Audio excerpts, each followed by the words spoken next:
घने जंगल में कड़ाके की ठंड पड़ रही थी।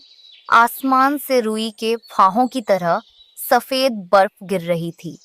रीमा चिड़िया अपने घोंसले में अपने दो बच्चों कुक्कू और छुटकी के साथ दुबक कर बैठी थी। बाहर का नजारा जितना सुंदर था, उतनी ही जानलेवा ठंड थी। देखो कितनी सुंदर बर्फ है। मुझे बाहर जाना है। मुझे बर्फ के गोले बनाकर खेलना है। आप मुझे बाहर क्यों नहीं जाने दे रही हो? नहीं बेटी, बाहर ठंड बहुत बढ़ गई है। देखो कैसे सफेद चादर बिछी है। अगर तुम बाहर गई तो तुरंत बीमार पड़ जाओगी। रीमा की आंखों में अचानक आंसू आ गए। उसने छुटकी को अपने पंखों में समेट लिया। छुटकी, तुम्हें पता है तुम्हारे पापा भी ऐसे ही मौसम में हमारे लिए भोजन लेने गए थे। बर्फबारी इतनी तेज थी कि वो रास्ता भटक गए और चीलों के इलाके में जा पहुंचे। उन निर्दयी चीलों ने तुम्हारे पापा को मार दिया। माँ, मुझे माफ कर दो।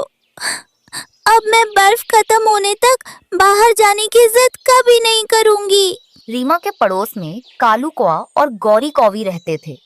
उनका घोंसला कच्चा था और हवा के झोंकों से कांप रहा था। कालू, मैंने कहा था ना कि घर मजबूत बना लो। देखो, बर्फ का वजन हमारी छत नहीं सह पाएगी, पर तुम तो मेरी सुनते ही कहाँ हो। हर वक्त मुझे क्यों कोसती हो? तुम खुद भी तो घर बना सकती थी। रीमा को देखो, बेचारी अकेली है, फिर भी उसने अपना घर कितना पक्का बनाया है। तुम बस खाना और सोना जानती हो। चुप रहो कालू, अगर तेज हवा चली तो हमारा घर बिखर जाएगा और हम इस पाले में जम जाएंगे। दूसरी तरफ ऊंचे पहाड़ों पर रहने वाले चील ठंड से बेहाल थे। उनके पास रहने का कोई सही ठिकाना नहीं बचा था। मुझसे ये ठंड और बर्दाश्त नहीं होती। मेरे लिए आग जलाओ, वरना मैं मर जाऊंगी। हर तरफ बर्फ जमी है। सूखी लकड़ियां कहाँ से लाऊं? मुझे खुद भी बहुत ठंड लग रही है। मेरे पास एक उपाय है। क्यों ना हम नीचे जंगल में चलें? वहाँ छोटे पक्षियों ने बड़े आरामदेह घर बना रखे होंगे। हम उन पर हमला करेंगे और उनके घर छीन लेंगे। ये सुनकर सभी चील इकट्ठा हुए और उन्होंने जंगल की ओर उड़ान भरी। चील सबसे पहले कालू कौए के घर पहुंचे। चील भाई, आप यहाँ? हमसे कोई गलती हो गई क्या? गलती की बात छोड़ कौए, ये घर अब हमारा है। तुम दोनों यहाँ से फौरन निकल जाओ। पर चील भाई, इतनी बर्फ में हम कहाँ जाएंगे? ये हमारा घर है।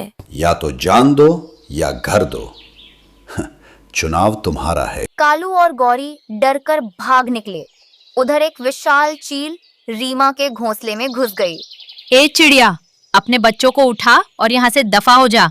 अब इस घर में मैं रहूंगी। ये आप क्या कह रही हैं? मेरे छोटे छोटे बच्चे इस ठंड में मर जाएंगे। ये घर मैंने अपनी मेहनत से बनाया है। अगर अपने बच्चों की जान प्यारी है तो खामोशी से निकल जा, वरना इन्हें मैं अभी कच्चा चबा जाऊंगी। रीमा अपने बच्चों को लेकर ठिठुरती हुई जंगल के बीच पहुंची। वहां उसे कालू, गौरी और कबूतर भाई भी मिले। रीमा बहन, चीलों ने मेरा घर भी छीन लिया। अब हम कहाँ जाएं? हम सब ठंड से मारे जाएंगे। माँ, मैंने सुना है कि ध्रुवीय इलाकों में लोग बर्फ से घर बनाते हैं, जिसे इग्लू कहते हैं। वो बाहर से ठंडे पर अंदर से बहुत गर्म होते हैं। बर्फ से घर? वो तो और भी ठंडा होगा कुक्कू। नहीं चाची, बर्फ की दीवारें अंदर की गर्मी को बाहर नहीं जाने देती। अगर हम सब मिलकर गोल आकार के बर्फ के घर बनाएं, तो हम बच सकते हैं। कुक्कू की बात सुनकर सभी पक्षियों में उम्मीद जागी। सबने मिलकर बर्फ की ईंटें जमा करना शुरू किया। चलो भाइयों, हिम्मत मत हारो। कुक्कू सही कह रहा है। रीमा ने बर्फ की ईंटों को तराश कर छोटे छोटे गोल इग्लू तैयार किए। जैसे ही वे इग्लू के अंदर गए, उन्हें एहसास हुआ कि बाहर की बर्फीली हवा अंदर नहीं आ रही थी।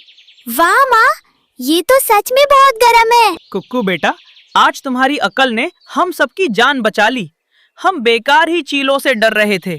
हमारी एकता और सोच ही हमारा असली घर है। चील पक्षियों के घरों में तो बैठ गए थे, लेकिन वे घर पक्षियों के छोटे शरीर के हिसाब से थे, जिनमें चील फिट नहीं हो पा रहे थे। दूसरी तरफ सभी पक्षी अपने नए और सुरक्षित इग्लू में मजे से रहने लगे। घने जंगल के किनारे एक छोटा सा घर था, जहां एक किसान अपनी पत्नी और बच्चों के साथ रहता था। किसान की पत्नी का दिल सोने जैसा था। वह हर सुबह अपनी छत पर पक्षियों के लिए दाना और पानी रखती थी। मेरे प्यारे पक्षियों, दाना चुग लो।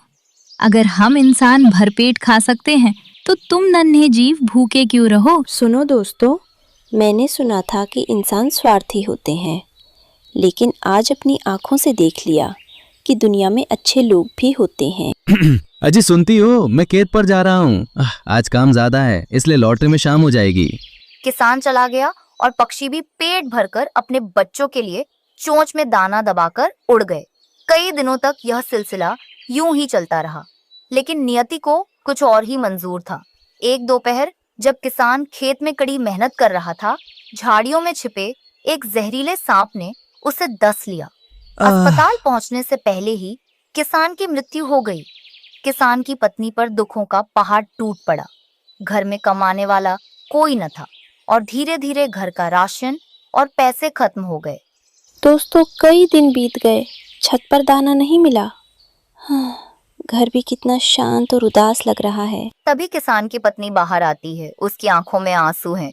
मुझे माफ कर देना मेरे नन्हे दोस्तों, आज भी मेरे पास तुम्हें देने के लिए कुछ नहीं है। कल से मेरे बच्चों ने भी कुछ नहीं खाया। तुम्हें दाना देने वाले अब इस दुनिया में नहीं रहे। ओह, कितना बुरा हुआ। मुझे शक तो था कि कुछ अनहोनी हुई है, तभी आज आप इतनी उदास हैं। अब मैं असहाय हूँ। शायद अब हम कभी साथ नहीं मिल पाएंगे। किसान की पत्नी की लाचारी देख पक्षियों का दिल भावुक हो गया। साथियों, इस माँ ने हर मुश्किल में हमारा साथ दिया। जब हम भूखे थे, इन्होंने अपना निवाला हमें खिलाया। आज वक्त है कि हम अपना कर्ज उतारें। मेरे पास एक तरकीब है। तुम सब मेरे पीछे आओ। मैं तुम्हें पहाड़ों के बीच एक पुरानी गुफा में ले चलता हूँ। कालू कौआ सबको लेकर एक अंधेरी गुफा के पास पहुंचा। कबूतर थोड़ा डरा हुआ था। कालू, तुम यहाँ क्यों लाए हो? हम छोटे पक्षी उसकी मदद कैसे करेंगे? धैर्य रखो। रीमा, तुम मेरे साथ गुफा के अंदर आओ। गुफा के अंदर बहुत अंधेरा था, लेकिन एक कोने में कुछ चमक रहा था। वह एक बेशकीमती हीरा था। जब मैं पिछली बार यहाँ से गुजर रहा था, तब मैंने इसे देखा था। इंसान इस पत्थर के लिए कुछ भी कर सकते हैं। इसका मतलब ये हीरा किसान की पत्नी की सारी गरीबी दूर कर सकता है। रीमा ने उस हीरे को उठाया और उड़ते हुए सीधे किसान की पत्नी के पास पहुंचे। तुम लोग फिर आ गए? मैंने कहा ना, मेरे पास कुछ नहीं है। माँ जी, हम यहाँ लेने नहीं, आपको कुछ देने आए हैं। आपने हमें परिवार माना, अब हम अपना फर्ज निभाएंगे। ये देखिए माँ जी, ये हीरा आपके लिए है। हम भले ही छोटे हैं, पर हमारा दिल बड़ा है। जब हम नेक काम की सोचते हैं, तो भगवान भी रास्ता दिखाता है। किसान की पत्नी की आंखें फटी की फटी रह गईं। उसकी आंखों से कृतज्ञता के आंसू बहने लगे। आप इसे सुनार को बेचकर अपनी जरूरतें पूरी कीजिए, पर हमें भूल मत जाना, आपकी छत जैसा सुकून कहीं नहीं मिलता। मेरे अपने रिश्तेदारों ने मुंह मोड़ लिया, लेकिन तुम नन्हे पक्षियों ने मेरा साथ दिया। मैं तुम्हें कभी नहीं भूलूंगी। माँ जी, क्यों ना आप इस पैसे से मिठाई की दुकान खोल ले।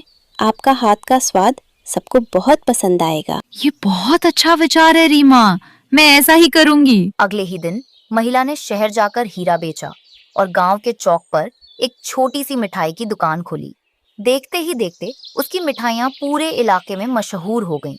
अब वह संपन्न थी, लेकिन उसका स्वभाव नहीं बदला। आज भी उसकी दुकान और उसके घर की छत पर पक्षियों के लिए सबसे कीमती दाना और ठंडा पानी रखा होता है। पक्षी चहचहाते हुए आते हैं और अपनी उस माँ के साथ खुशियां बांटते हैं जिसने कभी उन्हें अकेला नहीं छोड़ा था। एक समय